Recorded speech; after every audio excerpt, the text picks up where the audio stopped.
स्त्री का घर इमोशनल कहानी।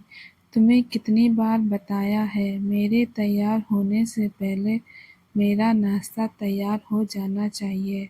शादी के 25 सालों बाद भी मुझे क्यों बार बार एक ही बात बतानी पड़ती है? लता, तुम्हें क्या, तुम तो आराम से घर पर रहोगी, मुझे काम पर जाना पड़ता है।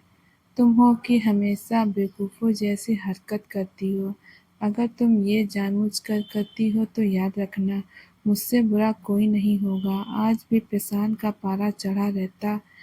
इन कटु शब्दों में अपना गुस्सा उतारते हुए गीला तौलिया कुर्सी पर फेंकते हुए प्रशांत गुस्से से लता की तरफ देखने लगा। लता के लिए प्रशांत का ये बेवजह गुस्सा होना कोई नई बात नहीं। वह महीने में 3-4 बार ऐसे ही लता पर बरसता पड़ता। पहले पहले लता इसका विरोध किया करती थी, लेकिन जब कई सालों तक प्रशांत में कोई बदलाव नहीं दिखा तो लता ने खुद को ही बदल दिया। अब प्रशांत के कुछ भी कहने पर लता को कोई फर्क नहीं पड़ता। प्रशांत की हर बात को चुपचाप सिर नीचे झुकाकर सुन लेती। शादी के पहले 5 साल तक लता ने पूरी कोशिश की थी कि प्रशांत को बदला जाए, लेकिन फालतू का गुस्सा करना और बाद में लता को भला बुरा कहना, ये मानो जैसे उसकी आदत बन गई थी। कोई भी वाद विवाद होता तो प्रशांत सीधा लता को बोल देता, अगर मैं तुम्हें अच्छा नहीं लगता तो क्यों नहीं चली जाती अपने मायके, क्यों रहती हो मेरे साथ? इतना सब कुछ होने के बावजूद लता प्रशांत के साथ रहती, क्योंकि उसे अपनी बेटी की फिक्र थी। और वे जाती भी तो कहाँ, अपने बूढ़े हो चुके माँ-बाप को इस उम्र में परेशान करना नहीं चाहती थी। समाज और लोग क्या कहेंगे, ये भी तो उसे देखना था। वे इतनी बड़ी लिखी भी तो नहीं थी कि खुद जाकर कोई नौकरी कर सके और अपना और अपनी बेटी का पालन पोषण कर सके। लता को अब अपनी फिक्र नहीं थी, उसको फिक्र थी तो बस अपनी लायक हो रही बेटी की। लता नहीं चाहती थी कि पति पत्नी के झगड़े की वजह से काव्या डिस्टर्ब हो। काव्या की पढ़ाई पूरी हो चुकी थी, उसके लिए अब शादी के हो चुकी थी, रिश्ते आने लगे थे। कई रिश्तों को काव्या ठुकरा चुकी थी। 2-3 महीने बाद एक अच्छा रिश्ता आया। रिश्तेदारों और पहचान के लोगों ने भी लड़के के बहुत गुणगान किए थे।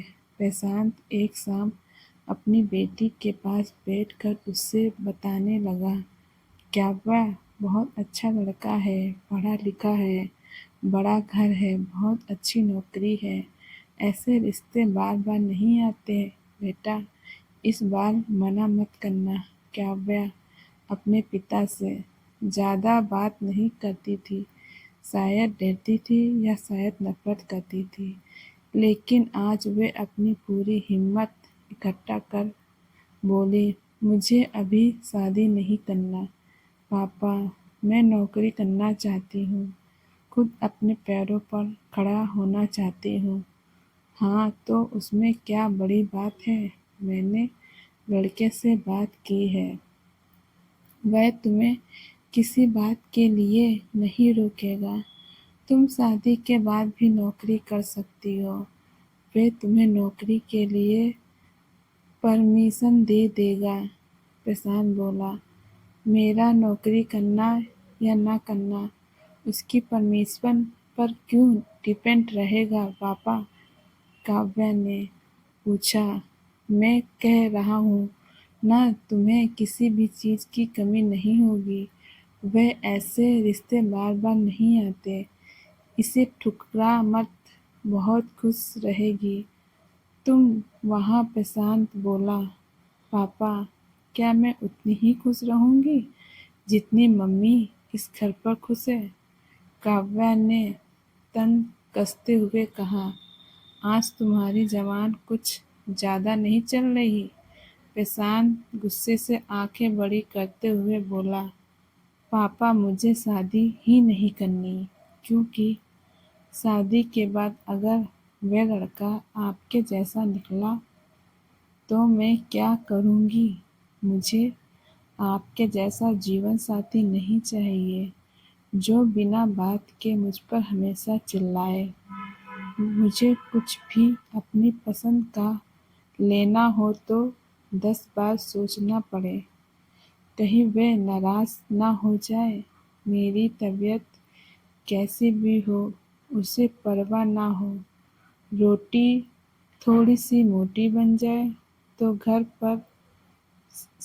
घर पर सर उठा ले। उसकी तेज भूख ना मिले तो मेरा ही दोष निकाले और हर छोटी-मोटी बात पर मुझे मायके जाने के लिए कहे। काव्या ने अपना दिल खाली करते हुए पापा से बस कह दिया।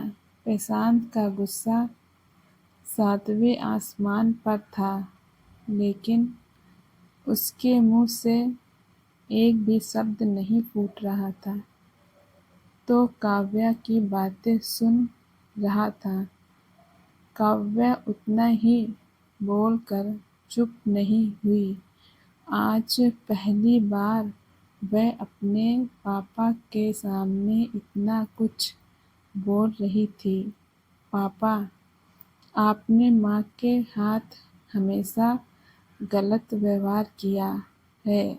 आप अपने ऑफिस का गुस्सा बिना सोचे समझे माँ पर उतार देते हैं।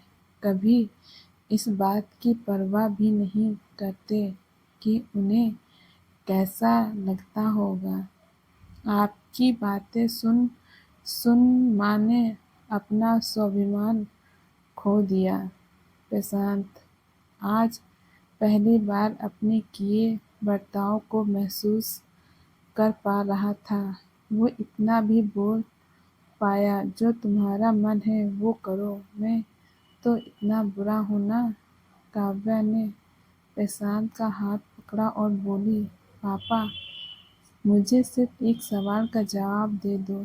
क्या आप चाहोगे कि मेरा पति आपके जैसा हो? अगर आपका जवाब हाँ है तो कर दीजिए मेरा रिश्ता आज ही, और ना तो मुझे आत्मनिर्भर बनने दीजिए। प्रशांत कुछ भी ना बोल पाया और वहाँ से चुपचाप चला गया। आज उसे लता के सामने आने में शर्म आ रही थी। चलते-चलते उसकी आँखों से आँसू बह रहे थे। प्रशांत ने आज से पहले अपने आप को बदलने का निश्चय किया। अगले दिन से लता ने अपने पति में काफ़ी बदलाव देखा। वह सोचने लगी कि हो तो हिम्मत काव्या ने दिखाई है, वह हिम्मत अगर मैं पहले ही दिखा देती तो शायद आज परिस्थिति कुछ और होती। अब काव्या पढ़ लिख कर अच्छी नौकरी करने लगी थी और 3 साल बाद उसके लिए एक अच्छा रिश्ता आया और उसकी विदाई पर प्रशांत बोला, बेटा तू हमेशा खुश रहेगी, क्योंकि तेरा पति तेरे बाप जैसा नहीं है।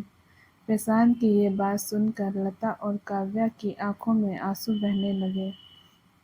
दोस्तों, हमारे समाज में औरतों को भले ही देवी का दर्जा दिया जाता है, लेकिन वह स्वतंत्रता नहीं दी जाती जो उन्हें देनी चाहिए। स्कूल से आने में देर हो जाए तो पिटाई मिलती है, मोबाइल पर बातें करते हुए दिख जाए या खिड़की से झाँकते हुए दिख जाए तो शक किया जाता है। माँ-बाप का घर तुम्हारा नहीं है, पति का घर भी तुम्हारा है। जीवन भर ये बातें बता-बताकर उन्हें ससुराल भेज दिया जाता है और दिन किसी छोटे-मोटे झगड़े में ससुराल वालों से उन्हें सुनना पड़ता है, इस घर को छोड़ दो और मायके चली जाओ। अब आप ही बताओ दोस्तों, ऐसी स्त्रियों का सच्चा घर कौन-सा है?